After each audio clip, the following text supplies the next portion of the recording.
से शुरू होकर दूसरे काम तक गई है, मैं उस नदी में छिपा हुआ। तुम आकर तिनके से मुझे बाहर निकालने, कोई नहीं आएगा अब इन कीड़ों को निकालने कि इनको तो शहर में धुआं देकर मारा जाता है नालियों में।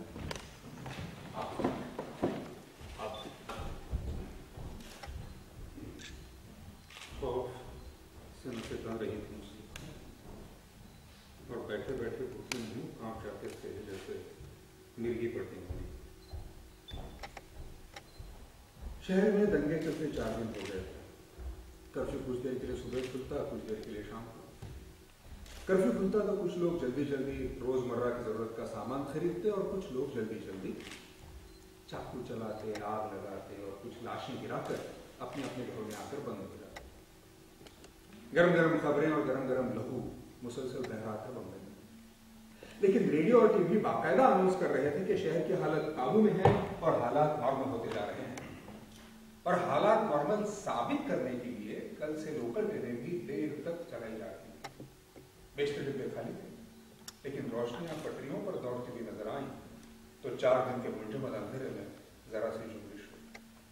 पटरियों की दोनों तरफ की बस्तियों में जो एक सन्नाटा पथरा गया था, वो कुछ देर के लिए खड़खड़ाया तो फिर से हरकत की उम्मीद कर। यासीन आवत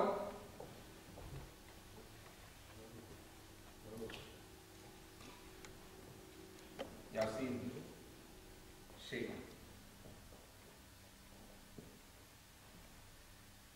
यासीन आवाज भी सुन रहा था और देख भी रहा था कि गाड़ियां चल रही हैं।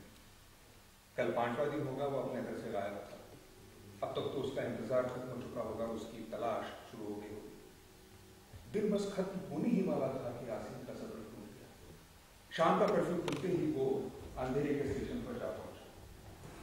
प्लेटफॉर्म सुनसान था, लेकिन इंडिकेटर पर ट्रेन का वक्त टिमटिमा रहा। गाड़ी आज बहुत ही आहिस्ता से लाती हुई स्टेशन, रोजमर्रा की स्टाइल में नहीं, जैसे कि मोहताज, कुछ डरी हुई, कुछ सहमी हुई। कुछ लोग थे भी ट्रेन में कर सकता, वो फैसला नहीं कर पाएंगे कौन से डिब्बे में दाखिल हो। आखिर अक्सरियत तो हिंदुओं की है। 2-2, 4-4 के वृक्षों में कहीं कहीं उठते हुए रखे थे।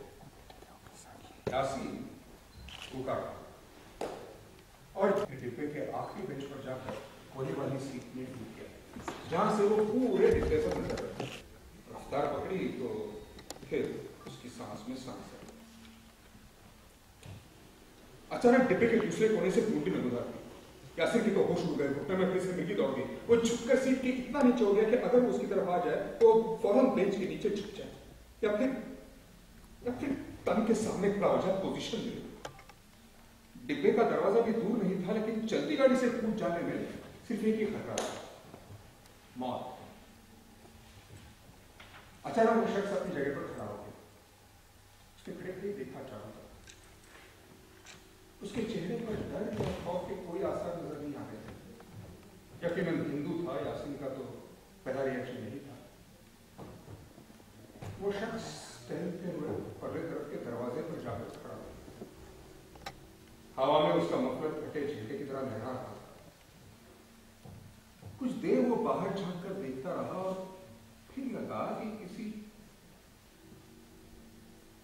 चीज के साथ वो जोर आजमा कर रहा।